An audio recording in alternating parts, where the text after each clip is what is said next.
نحمدہ و نصلی علی رسول الکریم، اما بعد۔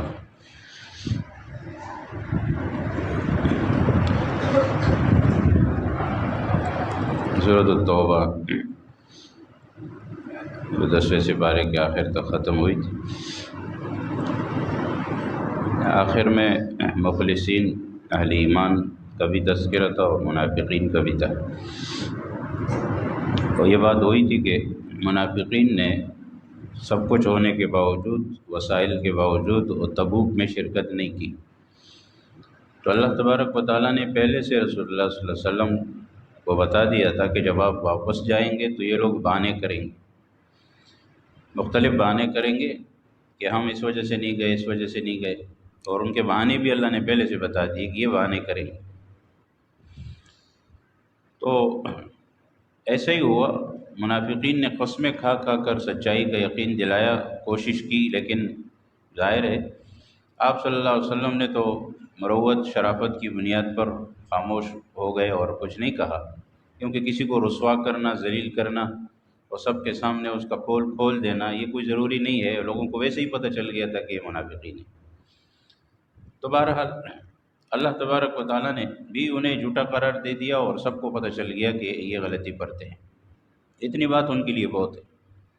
پھر اللہ تبارک و تعالیٰ نے منافقین کے مقابلے میں مخلص مومنوں کی صفات بھی بیان فرمائی، ان کی تعریف بھی کی کہ جو لوگ اپنی غلطی کا اعتراف کرتے ہیں اور جو اللہ کی طرف رجوع کرتے ہیں اور وہ جھوٹ بول کر اس کو سچا کرنے کی کوشش نہیں کرتے بلکہ سچی بات کرتے ہیں، تو ان کا تذکرہ اللہ نے فرما دیا کہ یہ مومنین کی صفات یہ ہونی چاہیے، وہ مومنین نہیں ہیں جو جھوٹی باتیں کرتے۔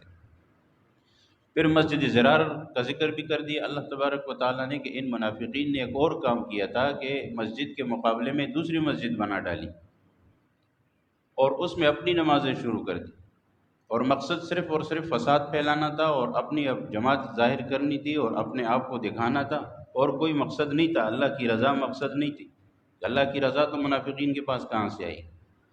تو اللہ تبارک و تعالیٰ نے اس منافقانہ طرز عمل کی بھی تردید فرمائی قرآن کریم میں، اور رسول اللہ صلی اللہ علیہ وسلم انہوں نے کیا کیا کہ مسجد بنا کر رسول اللہ صلی اللہ علیہ وسلم سے افتتاح کی درخواست بھی کی کہ آپ ہماری مسجد کی افتتاح کیجئے، ہم نے مسجد بنائی ہے۔ مسجد اس لیے بنائی کہ جی مسجد تو اچھی بات ہوتی ہے نا، کہ بھئی اور لوگ آئیں گے اور نمازیں پڑھیں گے اور اذانیں ہوں گی اور جماعتیں ہوں گی، لیکن جب یہ افتتاح کی درخواست کی بظاہر تو وہ مسلمان تھے لیکن کام ان کا غلط تھا۔ اللہ تبارک و تعالیٰ نے اس پر بھی ارشاد فرمایا اپنے نبی کو صلی اللہ علیہ وسلم کو کہ آپ اس مسجد میں لا تقم فیہ ابدا، آپ کو کبھی اس مسجد میں نہیں جانا، وہ نماز پڑھیں، وہ اذان دیں، وہ جو کچھ بھی کریں، اس لیے کہ ان کی بنیاد غلط ہے۔ لمسجد اسس علی التقوی، فرمایا جس مسجد کی بنیاد تقوی پر ہو، اللہ کی عبادت پر ہو، وہ مسجد ہوتی ہے، اس میں کھڑا ہونا آپ کا بہتر ہے۔ اور جس مسجد کی بنیاد نفاق پر ہو، منافقت پر ہو، صرف مسلمانوں کے مقابلے پر ہو، 1.5 انچ کی مسجد جس کو کہا جاتا ہے، فرمایا اس میں آپ کبھی بھی نہیں کھڑے ہوئیے، یہ مسجد ہی نہیں ہے، بلکہ حکم دیا اس کو ڈھا دیا جائے، گرا دیا جائے، تو اس کو بھی ختم کر دیا گیا۔ یہ مسجد ضرار ہے، اور اس مسجد ضرار پر آج جو ہے وہاں انہوں نے وہ باتھ روم بنا دیے، کہا کہ یہ کوئی مسجد ہے؟ مسجد اس چیز کا نام ہے۔ تو اس لیے ان چیزوں میں تو نیت کی ضرورت ہوتی ہے، تو چونکہ ان کی نیت درست نہیں تھی، کام اچھا تھا، بظاہر تو کام اچھا ہے، بھائی مسجد تو اللہ کا گھر ہوتا ہے، لیکن فرمایا چونکہ یہاں نیت خراب ہے، اس کو مسجد ضرار کہا گیا۔ ضرار کہتے ہیں کسی کو نقصان پہنچانے کے لیے جس چیز کی بنیاد رکھی جائے اس کو ضرار کہتے ہیں۔ ان کی مسجد جو ہے وہ مسلمانوں کو نقصان پہنچانے کے لیے تھی، ان میں تفرقہ ڈالنے کے لیے تھی کہ کچھ لوگ ادھر آ جائیں گے، کچھ لوگ ادھر چلے جائیں گے، اس طرح کر کے مسلمانوں میں پھوٹ پڑ جائے گی۔ فرمایا یہ کام مسلمانوں کا تو نہیں، یہ تو منافقین ہیں۔ تو اس لیے ان کا ذکر کر دیا، چنانچہ حدیث میں کہ آپ علیہ الصلوۃ والسلام نے اللہ کے حکم کے مطابق اس مسجد کو، جس کو وہ مسجد کہتے تھے، وہ مسجد نہیں تھی، اس کو جلا دیا، کہا کہ یہ کوئی مسجد نہیں ہے، منع کر دیا۔ تو اس لیے بہرحال اس میں تذکرہ ہے۔ اور پھر اللہ نے فرمایا کہ مسجد ضرار کو چھوڑیے، مسجد قباء کا دیکھیے۔ مسجد قباء یعنی ایک تو مسجد نبوی ہے، ایک مسجد قباء ہے۔ مسجد قباء سب سے پہلے تعمیر ہوئی، تو مسجد نبوی تو بعد میں تعمیر ہوئی۔ فرمایا کہ دیکھو مسجد اس کو کہتے ہیں لمسجد اسس علی التقوی، جس کی بنیاد تقوی پر ہو، جس کی بنیاد اللہ کی عبادت کے لیے رکھی گئی۔ تو اس میں فرمایا کہ وہاں پر آپ عبادت کیجیے، اور قبا کا تذکرہ وہاں پر کیا گیا۔ اور پھر فرمایا کہ ایسی صفات اللہ نے ذکر فرمائی مومنین کی کہ وہ ہر مومن کو اپنے اندر پیدا کرنی چاہیے، توبہ کرنے والے ہوں، عبادت کرنے والے ہوں، اللہ کی تعریف کرنے والے ہوں، روزہ رکھنے والے، رکوع سجدہ کرنے والے، اور اسی طرح نیک کاموں کا حکم دینے والے، برے کاموں سے منع کرنے والے، اللہ کے حدود کی حفاظت کرنے والے ہیں، یہ ہوتے ہیں مومنین۔ تبوک میں جو لوگ محروم رہ گئے تھے شرکت سے، اس میں 3 مخلص مومنین بھی تھے صحابہ کرام، کعب ابن مالک، ہلال ابن امیہ اور مرارت ابن ربیع۔ یہ 3 صحابہ کرام رہ گئے تھے اور انہوں نے کوئی بھی عذر نہیں بتایا۔ انہوں نے کہا کہ یا رسول اللہ، ہماری غلطی ہے، ہم سے سستی ہو گئی، ہم سے کوتاہی ہو گئی، اور بس ہم رہ گئے۔ ہم کوئی عذر نہیں تراشتے کہ ہم بہانے بنائیں، کوئی بہانہ وانا نہیں، بس سیدھے سیدھا بتا دیا۔ تو ان کو الگ رکھا گیا، ان کے معاملے کو اللہ کی طرف سے، اور 50 دن تک ان کا بائیکاٹ رہا، حتیٰ کہ گھر کے اندر ان کی بیویوں نے بھی ان سے بائیکاٹ رکھا، اور بڑے سخت دن ان کے اوپر گزرے، اور قرآن کریم میں ان کا واقعہ ذکر ہے۔ اور اس کے بعد پھر اللہ تبارک و تعالیٰ نے قرآن کریم میں ان کی توبہ نازل فرمائی کہ ان کی توبہ کی قبولیت جو ہے اللہ نے وحی کے ذریعے فرمائی، بہت بڑا انعام ہے اللہ تعالیٰ کا۔ اور اس کے بعد فرمایا، رسول اللہ صلی اللہ علیہ وسلم نے حضرت کعب ابن مالک سے خطاب کرتے ہوئے فرمایا تھا کہ جب سے تمہیں تمہاری والدہ نے جنا ہے، اس وقت سے لے کر آج تک اس سے بہتر مبارک دن تم پر کبھی نہیں آیا، نہ کبھی آئے گا، اس لیے کہ اللہ نے تمہاری معافی کا اعلان خود کر دیا، تو یہ بہت بڑی بات ہے۔ تو یہ تذکرہ بھی آگے آتا ہے، اور وہاں پر یہ ساری باتیں ذکر کی گئی ہے، اور قبولیت کے بعد اہل ایمان کو 4 باتوں کی تاکید کی گئی کہ خفیہ اور علانیہ تقوی کو لازم پکڑیں، منافقین سے دور رہیں، اور نیک لوگوں کی، سچوں کی صحبت اختیار کریں، رزق کی تنگی اور کشادگی میں اللہ کے رسول صلی اللہ علیہ وسلم کو اپنے اوپر ترجیح دیں، ان کا خیال رکھیں، اور اللہ کی طرف سے وعدہ ہے کہ ہر قسم کی عبادت اور اطاعت جو ہے وہ اللہ کی طرف سے اس پر اجر ملے گا۔ بہرحال پھر اس میں جہاد کا تذکرہ بھی صورت کے اندر دوبارہ آ گیا ہے، اور اصول بتایا گیا کہ الاقرب فالاقرب، قریب قریب کے تحت جو ہے آپ کو قریب کے کفار سے، پھر ان کے قریب سے، پھر ان کے قریب سے آپ کو جنگ اور جہاد جاری رکھتے ہوئے اس کا دائرہ وسیع کرنا ہے۔ اور آخر میں منافقین کی دوبارہ مذمت بھی کی گئی اس صورت کے آخر میں، اور پھر فرمایا کہ خود رسول اللہ صلی اللہ علیہ وسلم کی تعریف اللہ نے فرمائی، اور اپنے اسماء حسنہ میں سے 2 نام دیے، رؤوف الرحیم۔ فرمایا کہ اللہ کے رسول صلی اللہ علیہ وسلم کی یہ 2 صفات جو اصل میں اللہ کی صفات ہے، لیکن ان صفات میں سے اللہ نے آپ کے پیغمبر صلی اللہ علیہ وسلم کو بھی دیا۔ تو آپ علیہ الصلوۃ والسلام اپنی امت نہیں بلکہ پوری انسانیت اور سارے عالم کے حق میں بے حد شفیق اور مہربان تھے، تو اس کا تذکرہ اس صورت میں آیا۔ سورۃ یونس میں حضرت یونس علیہ الصلوۃ والسلام کا تذکرہ خاص طور پر ہے، اور دیگر بھی ہے لیکن ان کا تذکرہ موجود ہے۔ نبی اکرم صلی اللہ علیہ وسلم کی رسالت اور نبوت میں کسی کو تعجب نہیں ہونا چاہیے۔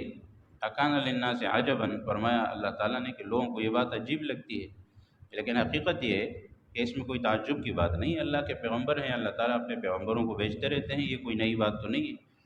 اور پھر اللہ نے اپنی الوہیت، اپنی خدائی کا تذکرہ بھی فرما دیا، اس کی نشانیاں بھی ذکر فرمائی کہ اللہ نے سب کچھ پیدا کیا، اور ان سے پوچھو تو یہ بھی یہی کہیں گے کہ اللہ نے پیدا کیا ہے۔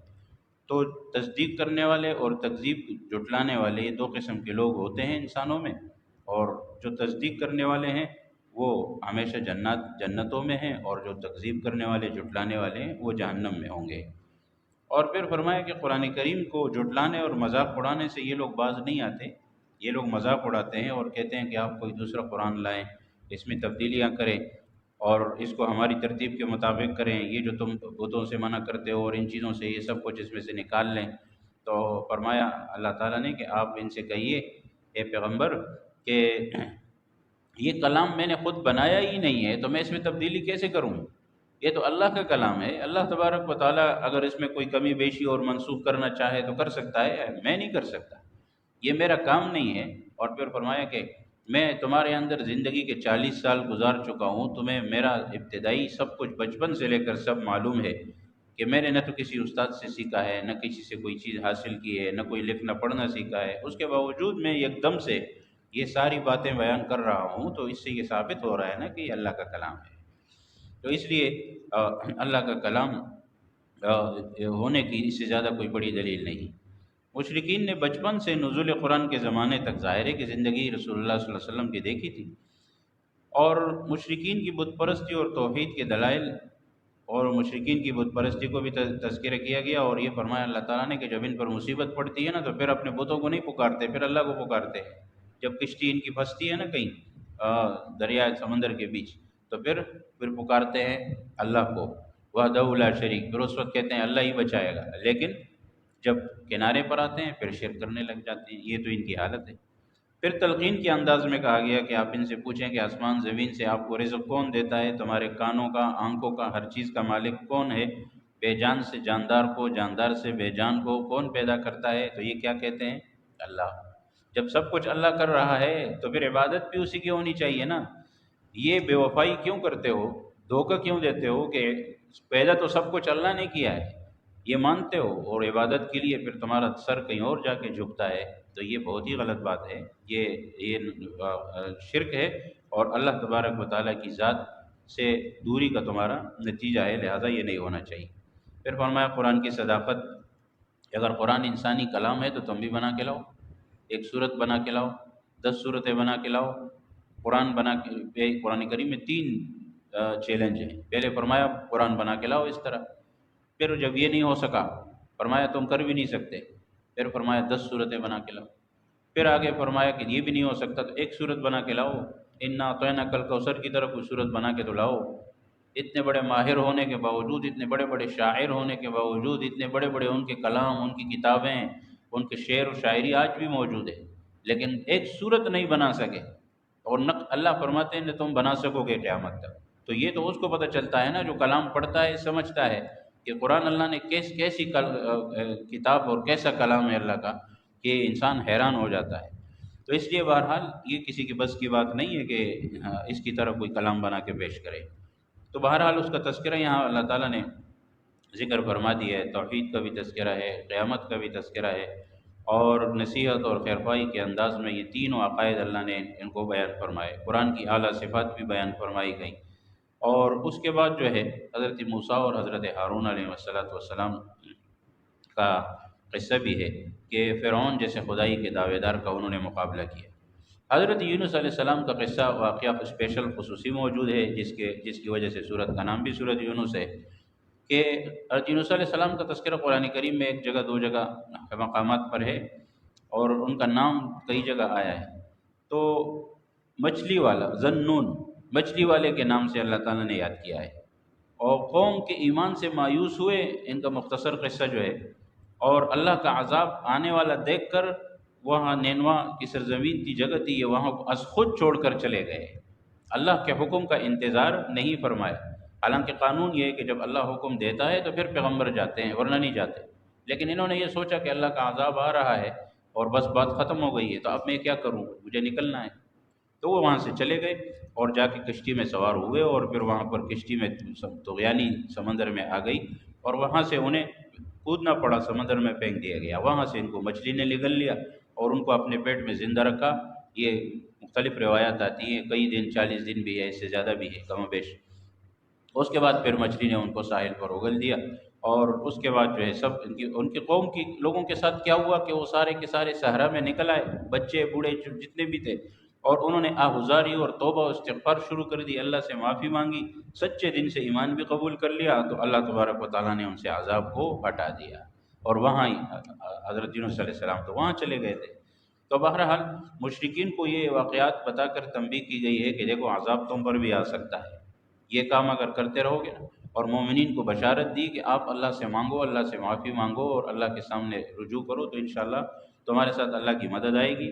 اور اللہ فرماتے ہیں کہ ہماری سنت طریقہ یہ ہے کہ ہم آخر میں اہل ایمان کو پتہ دیتے ہیں، ان کو کامیاب کرتے ہیں۔ تو حضرت یونس علیہ السلام کا واقعہ جو ہے اس طرح یہاں پر موجود ہے۔ حضرت یونس علیہ السلام بھی وہاں لا الہ الا انت سبحانک کا فرمایا کہتے رہے، اور مچھلی کے پیٹ میں، اور پھر اللہ نے ان کو نجات عطا فرمائی۔ اس کے بعد جو ہے وہ اب ظاہر ہے کہ ٹھیک ہو گئے، پھر کمزور تھے، اور پہلے جو ہے وہ ظاہر طاقت اتنی نہیں رہی، لیکن پھر آہستہ آہستہ بہتر ہو گئے۔ تو یہ ایک تھا رسول اللہ صلی اللہ علیہ وسلم کو بھی یہ بتایا جا رہا ہے، اور ان کے لیے یہ تھا کہ جی آپ کو اللہ کے حکم کے مطابق کام کرنا چاہیے، یعنی تھوڑی سی جلدی نہ کریں، جیسے اللہ کا حکم آئے گا تو اس کے مطابق۔ رسول اللہ صلی اللہ علیہ وسلم کو بھی یہ بتایا جا رہا ہے کہ جب اللہ کا حکم آئے گا تو اس کے بعد پھر آپ کو اجازت ہوگی، پھر آپ جس طرح چاہیں۔ چنانچہ رسول اللہ صلی اللہ علیہ وسلم نے ہجرت فرمائی، اللہ کے حکم سے فرمائی۔ صورت ہود اور سورہ یوسف جو ہے یہ پھر 12ویں پارے کے سے شروع ہوتی ہے، اس سے کچھ پہلے سورہ ہود، اور سورہ یوسف بھی 12ویں پارے میں ہے۔ تو سورہ ہود کی کچھ آیات ہیں اس میں، باقی قرآن کریم کی عظمت، قرآن کریم کی کا مقام مرتبہ بھی اس میں بیان کیا گیا ہے، اور حکیم اور خبیر ذات اللہ کی طرف جو ہے اسے فرمایا کہ ایک حکم ہے، اور کوئی نہ کوئی حکمت اللہ کے احکام میں ہوتی ہے۔ کتاب اللہ کی عظمت بھی اللہ نے بیان فرمائی، توحید کا عقیدہ بھی بیان فرمایا، اور دلائل توحید کا مقصد یہ ہے کہ کائنات میں جو کچھ نظر آ رہا ہے، جو مخلوقات ہیں، جنات ہیں، چوپائے، پرندے، مچھلیاں، اور اسی طرح زمین پر حتیٰ کہ رینگنے والے کیڑے مکوڑے، سب کے سب جو ہے فرمائے سب اللہ نے پیدا کیا ہے، اور یہ سب مانتے بھی ہیں کہ اللہ نے پیدا کیا ہے۔ تو بس آگے کوئی بات ہی نہیں ہے، اب کیا رہ گیا؟ بس یہی رہ گیا کہ اسی کی عبادت کرنی چاہیے۔ منکرین کو پھر چیلنج دیا گیا، یہاں پر وہی ہے 10 صورتوں والا، کہ آپ 10 صورتیں بنا کے لاؤ۔ یہ صورت قرآن کریم کی ہود جو ہے نا، یہ 11ویں صورت ہے۔ تو علماء لکھتے ہیں کہ مفسرین کی 11ویں صورت ہے، اس کا مطلب ہے 10 صورتیں بنا کے لاؤ۔ اس سے پہلے اللہ نے بھی 10 صورتیں ذکر کی، 10 صورتوں کا تذکرہ ہے، تو بنا کے لاؤ، نہیں بنا سکتے۔ لیکن اس کے بعد جو چیلنج تھا آخری، وہ ایک صورت کا تھا، وہ بھی نہیں بنا سکے۔ تو بہرحال وہ لوگ اس سے عاجز رہے۔ پھر فرمایا کہ ایک گروہ انسانوں میں وہ ہے جو صرف دنیا کے چکر میں پڑے رہتے ہیں، اور اس کے آرام دہ بنانے کے چکر میں اللہ فرماتے ہیں آخرت یاد نہیں کرتے۔ یہ کس کی طرف اشارہ ہے؟ ہم سب ایسے ہی تو ہیں۔ اور وہ لوگ تو انکار کرتے تھے آخرت کا، ہم انکار تو نہیں کرتے، لیکن تیاری تو ہم بھی نہیں کرتے نا۔